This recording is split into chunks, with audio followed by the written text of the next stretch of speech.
በለው ሄርሜላ ገና ተቃጥለሽ ድፍት ታያለሽ ብያለሁ። ይሄው ቃል ለምድር ለሰማይ ነው ያልኳችሁ ነገር ሆነ። ይው ሄርሚ ገና ስትቃጠይ ነው የምትኖሪው ብዬሻለሁ። ገና ሳታረግሽ ከዚህ ህይወት ውጪ።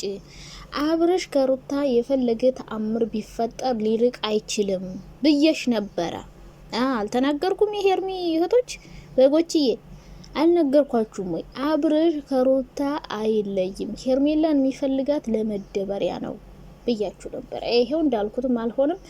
ባለፈው ሩታን ከህይወቴ ውጭልኝ፣ ልጅን በማይበት መንገድ አያለው፣ እንዳትደርሽብኝ አልደርስብሽም ብሏት ነበር። አሁን ይሄ ሁሌ የራሱ እየሄደ ትናንት ጭራሽ ቤቷ ድረስ ሄደ እና ሄርሜ ገና ትቃጣያለሽ እና ሄርሜላ እነ ሩታ ቤት ካሜራ ደብቃለች መሰልና በስልኳ እየተከታተለችው ይመስለኛል የደረሰችበት እንጂ ማን ሊደውላት ይችላል? ወይ ሩታ ራሷ ልደውል ትችላለች በእርግጥ ለማናደድና ሄርሜላ ገና ስትቃጣይ ትኖሪያለሽ እና አሁን ስላረገሽ አብረሽ የሚያደርገውን እያንዳንዱ ነገር ይተዋል ብለሽ እንዳታስቢ። እንደውም ሌላ ሴት ጋር እንዳይሄድ ሩታ ጋር ከሆነ ስሰየው በይ ሌላ ጋር እንዳይሄድልሽ ነው የምፈራልሽ እንጂ ሩታ ጋር እንኳን ምንም ችግር የለም። ምክንያቱም ራሽን አዋርደሽ ነው የመጣሽ፣ ሊያከብርሽ አይችልም። ይህን ማወቅ አለብሽ። ለራስሽ ቦታ አልሰጠሽም። ለምነሽ በግድ አብረኝ ሁን ያልሽው ሰው ነገ የሆነ ትንሽ ነገር ሲያገኝ መሄዱ አይቀርምና ሲቀጥል ደግሞ አንቺ እንዲህ ማለት አትችም ኮዴ። አብሮ ቢኖር ራሱ መብቱ ነው። የልጁ እናት ናት፣ የበፊት ሚስቱ ናት። መታረቅ ሁሉ ይችላል። ሁለተኛው ሁሉ ሊያረግሽ ይችላል። ይሄንን እኮ አምነሽበት ነበር መጀመር ያለብሽ እና ልጅህን አትይ ደግሞ ማለት አትችም። እናቱ ምንም ልጅህን አትይ ማለት መብት የለም። ስበብ እየፈለግክ ትመጣለህ። ሩታን ይወዳታል። አንቺን በግድ ሸሚዞት አብሮሽ ሆነ። ከዛ ደግሞ በአንድ ቀን ስትት አረገዝኩ ብለሽ መጣሽ። ምን ያርግሽ? አሁን እሱ ሳይፈልግ ነው ያረገሽው። አሁን አንቺ ፈልጎ ወይ አግብቶሽ ምናምን ቢሆን ኦኬ፣ ግን የሆነ ተጠይቀሽ ምናምን እንደመጣሽ ምን ፉን ታያለሽ። ሌላ ሴት ቢደርብም አብረሽ ሁኚ። ምክንያቱም ሁሉ ነገር እችላለሁ፣ እወጣዋለሁ፣ ሁሌም ከጎን ሆናለሁ ብለሽ እስከመጣሽ ድረስ ሌላ ሴትም ቢደርብብሽ አብረሽ ትሆኛለሽ። ሩታ ጋር ቢሆን አብረሽ ትሆኛለሽ። ምክንያቱም እሱ ፈልጎሽ ጠይቆሽ አይደለም የመጣሽ፣ ራስሽ ጠይቀሽው በግድ ቀለበት ሰርልኝ ብለህ አሁንም በግድ ቤተሰቦች ሽማግሌ ላክ እያሉ እየጨቀጨቁት ነው። እሱ መላክ አይፈልግም። ካንቺ ጋር መሆን እንደማይፈልግ ብዙ ጊዜ ነግሮሻል። በሩታ ፊት ከጎኔ ራቂ፣ ከኔ ፊት አትሁኚ፣ አልፈልግሽም ብሎ ሻቃል። ግን አንቺ በግድ ካንተ ጋር ካልሆንክ ከሀገር ወጣለሁ፣ ካንተ ጋር ካልሆንኩ ሞታለሁ፣ ከረበታለሁ፣ ዝቀዝቃለሁ ስትይ አብሮሽ ሆነ። ከሩታ ጋር ተጣሉ፣ እልህ ያዘው፣ ለአንቺ ቀለበት አሰረ። ከዛ አንቺ ደግሞ አብሮሽ የትም ከኔ እንዳይርቅ ላርግዝለታል። ሻረግሽ ብታረግሽም ለውጥ አልመጣም፣ መሄዱን አልተውም ማለት ነው። ሶ አንቺ ስታረግሽ እንደውም አብሮሽ ወደ ሩታ የመቅረብ እንትኑ ይጨምራልና ሩታ ቤት አትሂድ፣ ሩታ ጋቱን መሆን አትችይም። ልጁን የማየት መብት አለው። አብሮ ሁሉ ሊኖሩ ይችላል። ታይ ተብለሻል እኮ ኤፋ ስንቴ ነው ታይ ያለሽ? ታይ ከዚህ ህይወት ውጪ፣ የሰው ትዳር አትበጥብጪ። እነሱ ይዋደዳሉ። ነገ ዛሬ ቢጣሉ ነገ መታረቃቸው አይቀርም። ሶ አንቺ ሌላ አዲስ ህይወት ጀምሪ፣ ከሱ ጋር ሆነሽ ህይወታቸውን አትበጥብጭ ተባልሽ። ግን አንቺ እኔ አልሰማም፣ ከሩታ እበልጣለሁ፣ ከኔ ጋር መኖር ነው የሚፈልገው ብለሽ ሆንሽ። እሱ እኮ አይፈልግም አንቺ ጋር መሆን። ለስራ ነበር ያመጣሽ፣ አብረሽ ተለጥፈሽ ከሱ ጋር በግድ አረግሽው እና ሄርሚ ምንም ነገር ይምጣ አብሮም ሊኖር ይችላል። ሁለተኛው ነሽ ተቀጣያለሽ።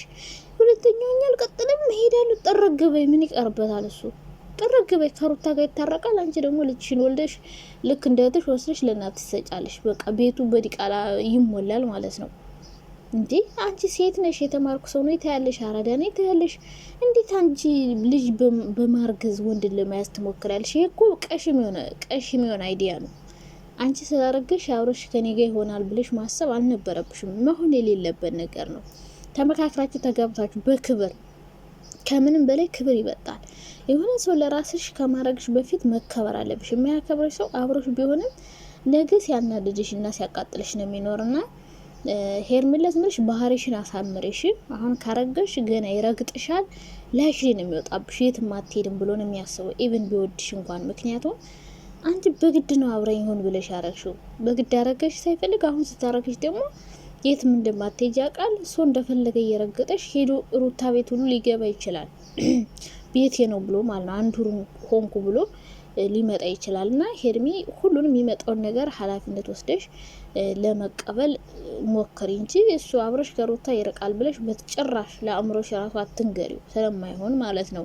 ሲቀጥል እች ልጅ ካሜራ ቤታቸው ደብቃለች ይመስለኛል። እያንዳንዱ የሚያደርገውን ነገር እየተከታተለችው ነው አብረሽ። በዚህ ልክ ደግሞ መከታተል የለብሽም። ወንድ ልጅ የት ወጣ የት ገባ የት ሄድክ የት መጣ ሲባል አይወድም። ራሱ ከወደደሽ ላንቺ ይታመንልሻል። ካንቺ ውጭ ሌላ ሰው አያይም። ሲቀጥል ደግሞ አንቺም አንድ ነገር ማሰብ ነበረብሽ እዚህ ህይወት ውስጥ ከመግባትሽ በፊት። አዎ አብረሽ ሩታ እርጉዝ ሆና ስንት ዋጋ የከፈለችለትን ቤተሰቧን ጥላ የመጣችበትን የተሰደበችበት የተዘቀዘቀችበት ያን ሁሉ ነገር ትታ ከአብረሽ ጋር ሆነች። ብዙ ዋጋ ከፈለችለት፣ ብዙ ነገር ሆነችለት። ግን ያ ሁሉ ነገር ከንቱ ሆኖ ካንቺ ጋር ነበር የሆነው። እሷ እርጉዝ ስትሆን ካንቺ ጋር ነበር የሆነው። ኢቭን በክፉ ቀኗ እንኳን አብሯት አልሆነም። እርጉዝ ናት፣ ሆርሞና ይቀየራል፣ ያማታል፣ ላግዛት አብሬያት ልሆን አላለም። ከቤት ወጣ፣ ሌላ ቤት ተከራይታ ምናምን ነበር እርግዝናዋን የጨረሰችው። ሶ ያኔ አንቺ አብረሽን ይዘሽ ሆቴል ለሆቴል ስትዞሪ ነገ አንቺ ላይ ያ ነገር እንደማይደርስ በምን እርግጠኛ ነበርሽ? ያ ነገር አንቺ ጋር እንደማይደርስ እርግጠኛ ነበርሽ? ያን ማሰብ አለብሽ። አንቺ ላይ አንቺን እንደዛ እሷን ሩታን ጥሎ ከአንቺ ጋር እንደዛ እንደሆነ ነገም ከሌላ ሰው ጋር መሄዱ አይቀርም። እንደውም እኔ ከፍቅር ጋር ጠረጥራለሁ አብሮ እንዳይመጣ እያልኩ ማለት ነው። እና አምነሽበት ግቢሽ ሀቢብቲ። አብረሽ ሴት መቃየሩን አይተውም፣ ሩታ ጋር መሄዱንም አይተውም። ምክንያቱም ሩታ ማለት አንደኛ የሚወዳት የልጅነት ፍቅረኛው ናት። ያጣላቸው ሰው እንጂ እነሱ ይዋደዳሉ፣ አሁንም ይዋደዳሉ። ገባሽ? ባለፈው ተመልሶ ነበር፣ እስካሁን ድረስ ይዋደዳሉ። ግን ሰዎች ናቸው በመሀላቸው እየገቡ ትዳራቸውን እንዳይሰምር ያደረጉት። ሲቀጥል ደግሞ የስራ ባልደረባው ናት። ካለ ሩታ ዩቲዩብ አይደምቅም። ይህን ማወቅ አለብሽ። ካለ ሩታ ዩቲዩብ በረዶ ነው ምልሽ። ሶ ግዴታ ከሩታ ጋር መስራቱ አይቀርም።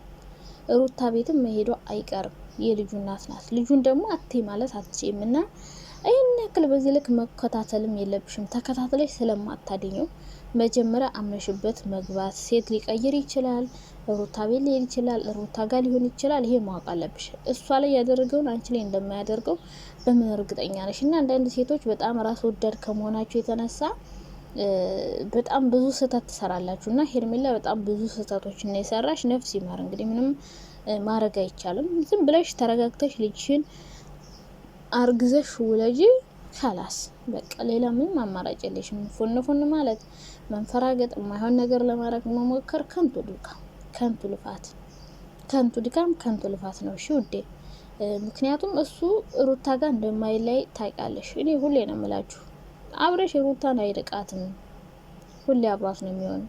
ሄርሜላን እንዳልፈልጋት እንደማይፈልጋት ያስታውቃል። ቢፈልጋት ሽማግሌ ላክ ተብሎ እስከሚጠየቅ ድረስ አይቆይም ነበረ። ሄርሜላ ደግሞ አብረሽን የራሷ ለማድረግ ቀለበት ከማሳሰር አልፋ አረገዘች። አብሮኝ እንዲሁም በማለት ነው እንግዲህ ይህን ስህተት የሰራችው።